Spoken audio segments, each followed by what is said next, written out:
Syedaralun, Pangdam 1 Bukit Barisan Maijen TNI Ahmad Daniel Kardin, dan Forkompimda Siosar Kabupaten Karu melakukan Off-Road Adventure 2022 bersama 184 peserta dari 15 tim off-roader Pengda IOF berbagai provinsi di Indonesia pada Minggu 4 September 2022. Para peserta berasal dari Sumatera Utara, Riau, Sumatera Barat, Kepulauan Riau, Aceh, Jambi, Bengkulu, Sumatera Selatan, dan Jawa melakukan kegiatan off-road yang garis finishnya di puncak 2000 Siosar, Kabupaten Karu, Sumatera Utara.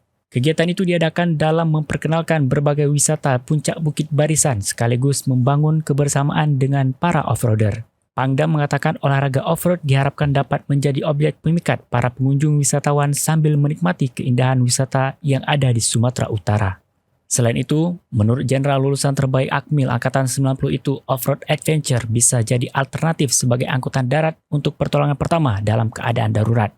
Ahmad Daniel Kardin juga mengharapkan terselenggaranya event ini selain dapat meningkatkan kembali olahraga off-road, juga terjalinnya silaturahmi di kalangan para pecintanya.